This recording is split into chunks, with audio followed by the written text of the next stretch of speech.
This is a run-through of the latest build of the Ecumen Residents game from the St. Cloud State University Viz Lab. One of the first things you'll notice if you've been keeping up with the game is that now we have music. This is some royalty-free music from www.bensound.com. Very generous and very high-quality video game soundtracks, music tracks, all of them royalty-free. So we'll make sure to plug his services in the credits. So the game starts with this welcoming screen where it basically describes what you have to do. With the picture of the residents all acting nice and comfortably. You start the game by putting in your name, and you can set a difficulty level if you want to. And then you hit start, and that creates an entry in the database for you. And here we have our model of the Ecumen Litchfield residents. One of the big differences is that we start off with a full inventory now. So everything that's possible to be picked up and offered to one of the residents, you already have. And if you click on one of these and empty out that inventory, then you can come back over here and pick up that object if you use it and you need it for something else.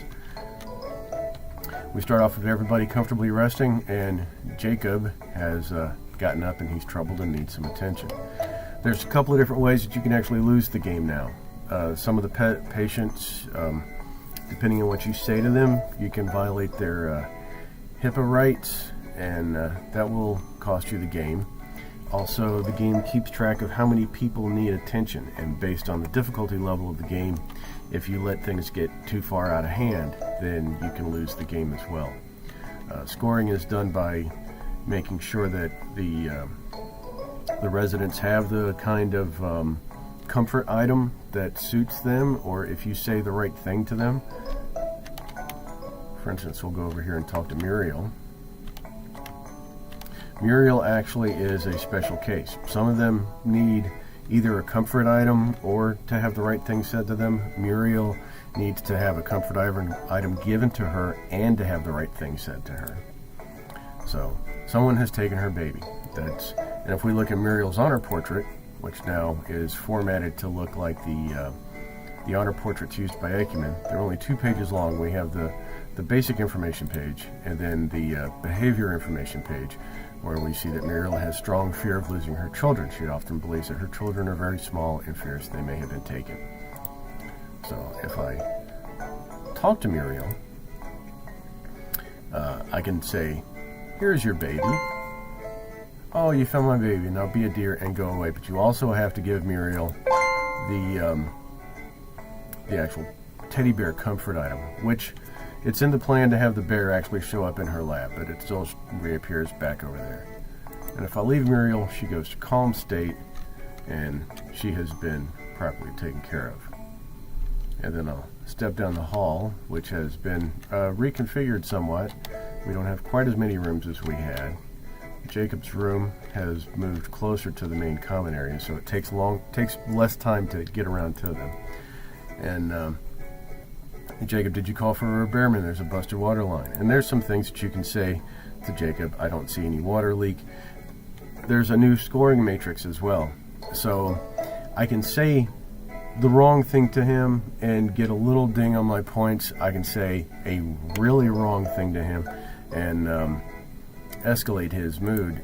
But if I give him the wrong thing, then he'll go into more of an agitated state. And I'm going to give him actually 2 wrong things, and he's gone to a catastrophic reaction. And at this point, there's only 2 things that I can do for him. I can leave him alone for a little bit, and I've taken a big ding on my score over here. Now, on higher difficulty levels, the only way to get somebody back from a catastrophic reaction is to come over here and call the nurse for help. But on easy difficulty, which I'm playing now, after a few seconds, Jacob goes back down to agitated, and I can actually come back to him and give him the right thing and calm him back down. And I didn't suffer as much of a penalty.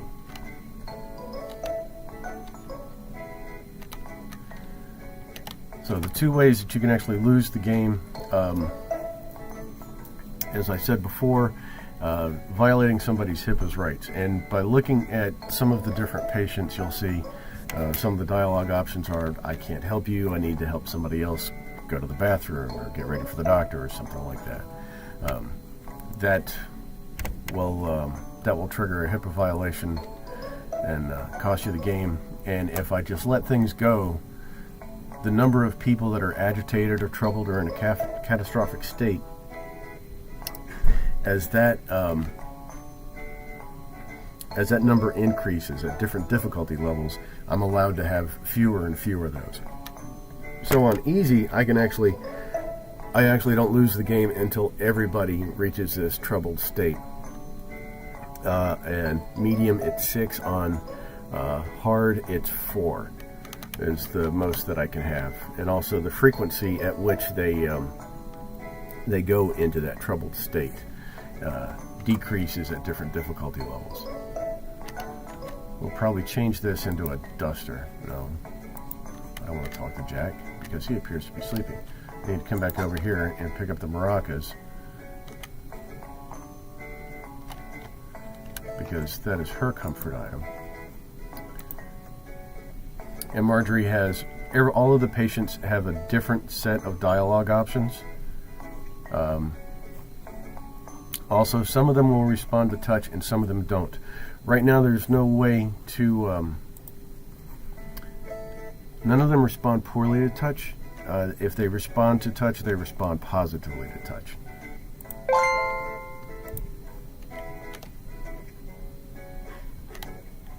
But once again, the object of the game is to keep everybody calm, keep everybody happy, doing whatever it is that they want to do without having to resort to calling for the nurse.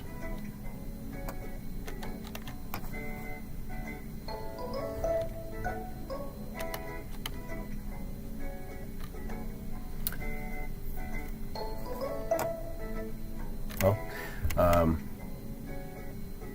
also we have a new quit option, which allows you to quit the game and restart the game. You can also lose or win the game, which will restart the game as well.